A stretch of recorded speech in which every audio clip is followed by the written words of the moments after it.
Welcome back to the channel, everybody, and welcome to my disaster. This shop is just in a pitiful state.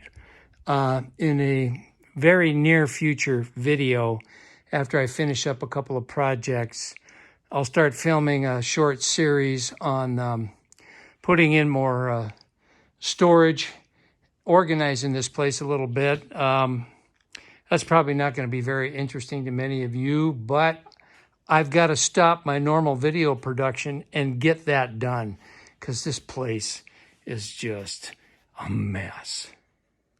This is kind of a hodgepodge of the small stuff that I'm trying to get squared away and cleaned up and get finished off.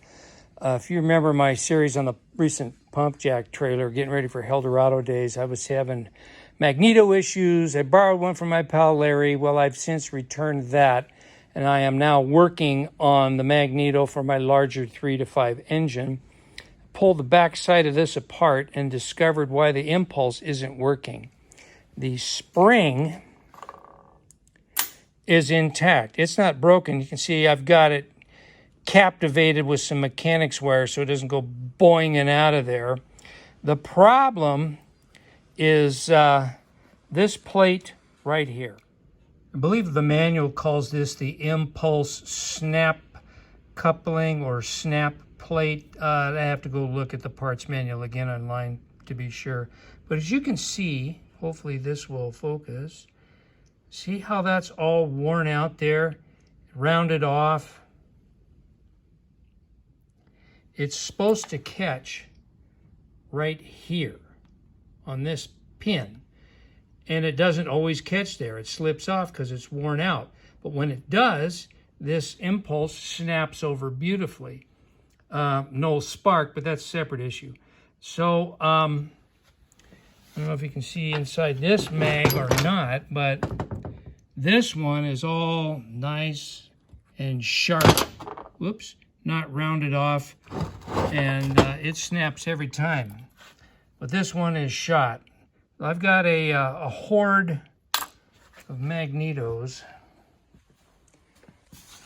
hiding in a bottom box down there. They are not the AH212 type mag, or I think this is an H1 for International Harvester nomenclature. Either way, it doesn't matter.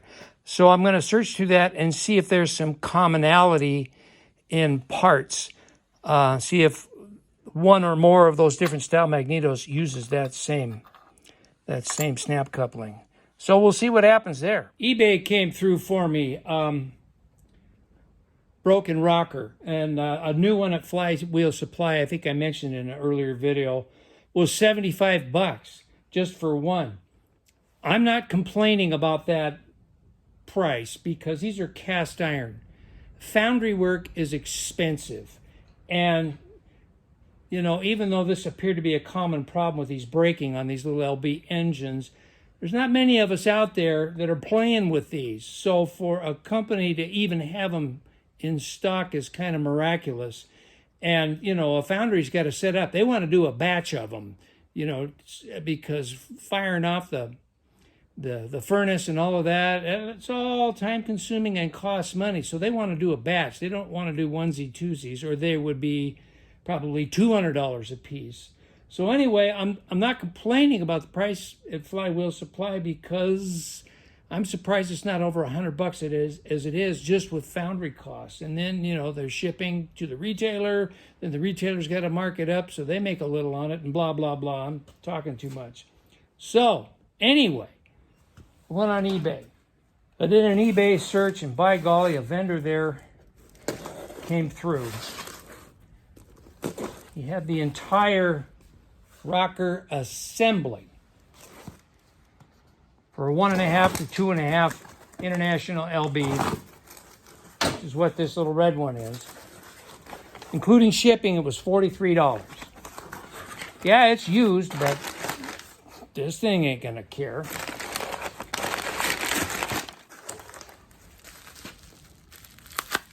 I'm impressed with this seller.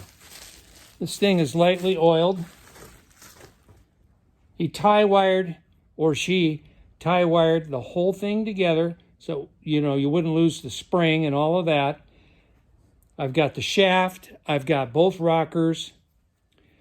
The adjusters are intact, the studs aren't broken. The end block is here with the set screw and jam nut. And of course, I'll pull this apart and examine it, look at the shaft for wear. But that's going to get me back in business on this little guy. The long slumbering Hercules engine, which I haven't touched forever. Cost prohibitive, completely cost prohibitive to rebuild the oscillator, which was the early form of Magneto. Mine was completely shot, and the magnets in it are dead. It's about $500 to send it off, get it just refurbished, not show quality, just to make it work again. And of course, you look on eBay, and everybody that's got one that's $500, and you don't know if they're hot or not. And I got kind of disillusioned with the whole thing. I mean, it's a $300 engine. You don't spend $500 for one part on a $300 engine. Well, as usual, my good pal, old Jim, which you saw in the Eldorado Days video recently posted, he came through with a coil. This thing weighs a ton. So all I got to do is pick up a battery, a little motorcycle battery, it'll be fine. Connect it to this and then hook the other lead up to right there. Clip it right there. That'll provide spark. I'm going to utilize this round fuel tank just temporarily on that Hercules. So I have a fuel source. I got an old brass artillery shell that I will eventually make into a gas tank, and that would be more period correct for that engine. But for the meantime, this will provide me fuel, and maybe we'll get that goofy thing running soon. I try to keep it as real as possible on this channel, and when I make mistakes and goof up, I show them. I share them with all of you because I've got no ego, and at my age, not much pride left. So when I make a mistake, hey, I admit it. I mean, why try and cover it up? Well, this was an impulse buy, and man, was it a mistake. This is this Wuling one-ton Fui Chinese one lung diesel engine. And if I get the time and I can make a hole in the schedule, I'll try to do a will it start on this. But this ain't staying here. Originally I was planning on putting it on this project, which has been languishing forever, but it's way too big, way too much horsepower. And so I will get rid of it, try and trade it off for something, and probably try and sell it. Nobody's going to buy this thing. Scrapyard is an option, but yeah. Oh man, why did I buy this thing? As far as this little project goes, I tried in vain to get parts for that Yanmar. That became just a real pain in the neck looking for parts. Months and months I spent in my spare time looking for parts. And then trying to verify if the pistons and stuff for a 4-cylinder engine or, you know, a 2-cylinder engine would be compatible. I just could not get specific enough information to risk making that kind of a purchase. So if you'll recall, months back when I was at the Welton show, Welton, Arizona, January 2024, I picked up this Ferryman German-made diesel, and I did a short video of firing it up, and it runs like a watch. So that's going to go on that garden tractor chassis, and which I labeled the contraption project, similar to the one I had up north before we moved down here. I want to create something similar again.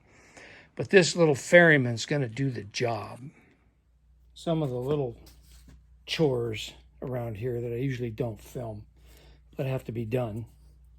In this case, I'm replacing the foam pipe insulation on the handles of my grinders. I do that every couple of years because it sure cuts down on the tingling of the fingers. And in my case, that's important because especially my left hand, all those years running grinders, chipping hammers, and all that kind of stuff, takes a toll.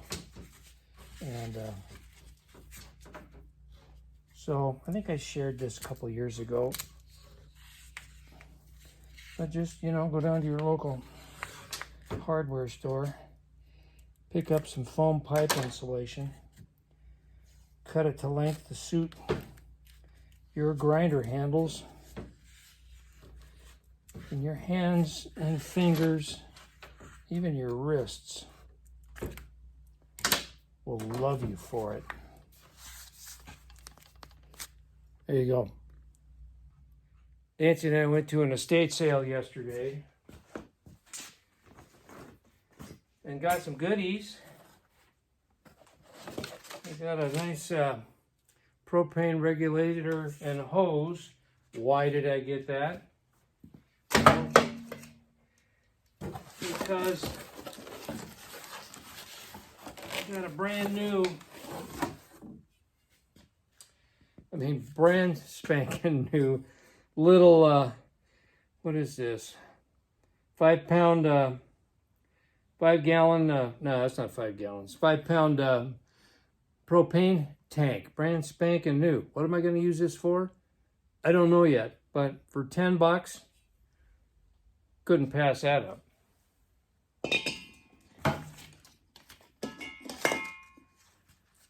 And then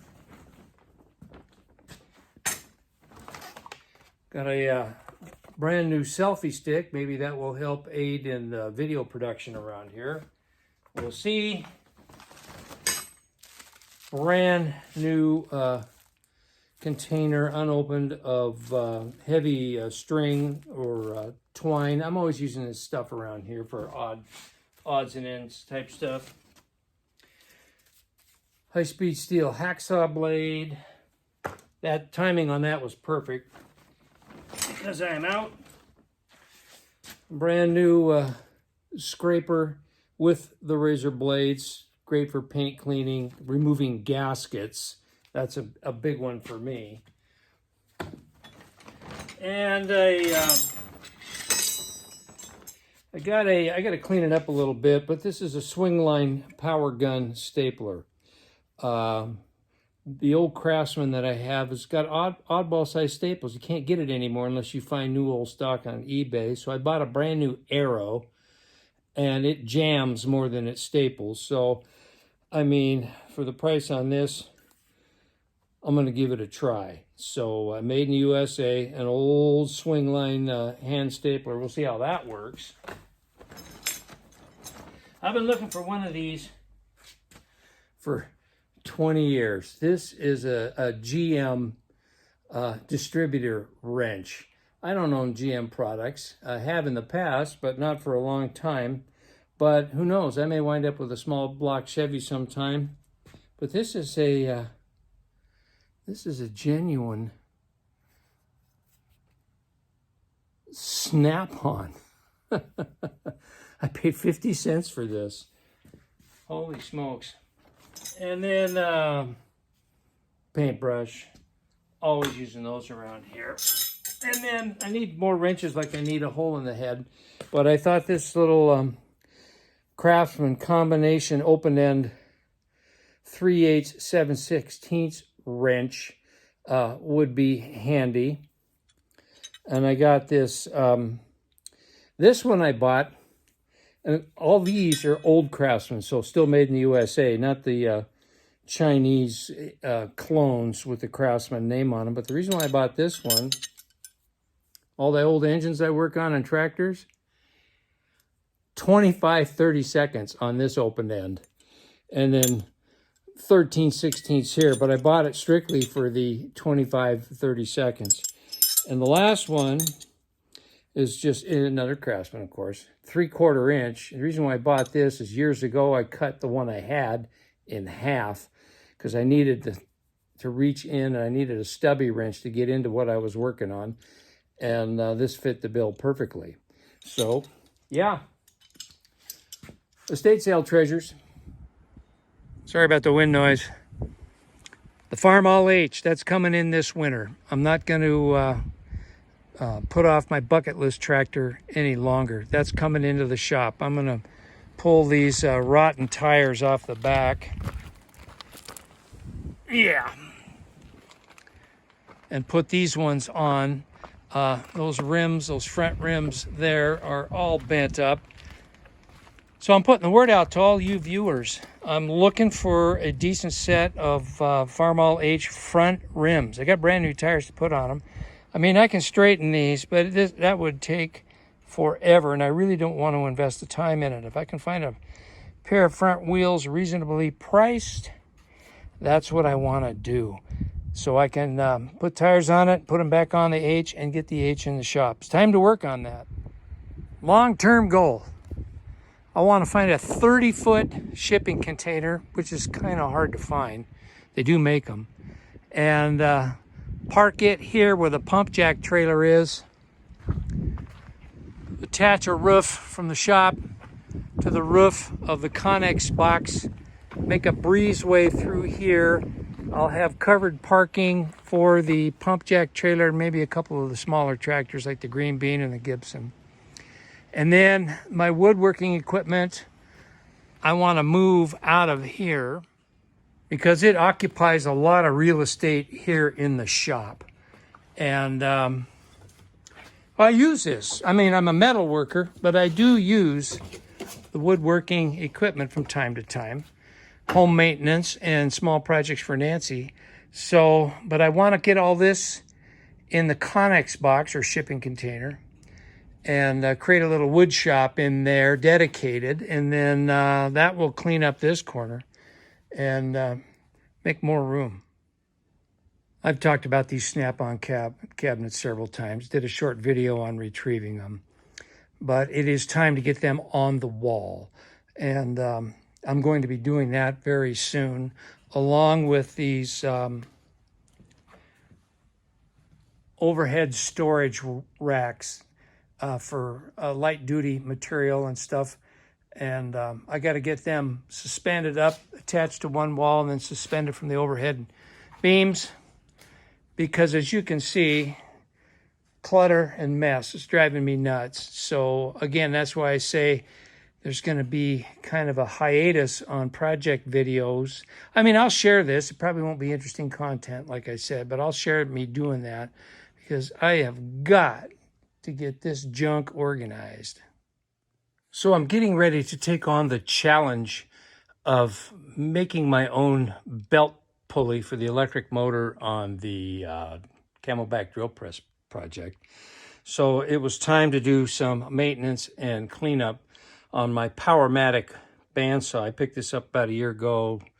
I think I shot some video on that. Anyway, I put a new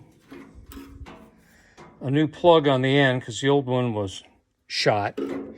The motor in this thing is just quiet as a mouse, runs really good, nice and true. The tires are shot. So believe it or not, I found some on eBay for $15 that were for three different manufacturers, but Powermatic was included on that. This is a 14-inch bandsaw. So I've got them coming along with a 14 tooth per inch blade, 93.5 inches long, because there's no blade on this. So I'm going to get this bandsaw going. You'll see it in action on the belt pulley video on the Camelback drill press project. Well, I apologize. This wasn't more interesting. Wasn't really project related per se, but I've backed myself into a corner. And I've just got to take care of all of this. So I'm sure you all understand. And I imagine if I walk through most of your shops, you're in the same boat I'm in. Note to you young folks out there, guys and gals alike. I'm not a prime example here. Don't start multiple projects because you'll get frustrated. You'll have all this stuff torn apart and you won't get any of them done. Try to stick with one and stay with it. Granted, I get it. You know, if you're waiting for parts to arrive for one, you know, and you want to keep moving, yeah, you get started on another one. But don't be like me. Don't have a dozen of these things going all at the same time, because none of them get done. You get frustrated, and you don't want that. You want time in the shop to be joyous, or at least fun. So with that, I'm going to say thanks for watching, everybody, and a welcome to new subscribers. I haven't said that in a while, but there's been quite a few join the channel here, and I'm glad you're here. And as always, to the existing subscribers, thanks for sticking around and sharing my disaster with me. We'll see you on the next one real soon. Bye, everybody.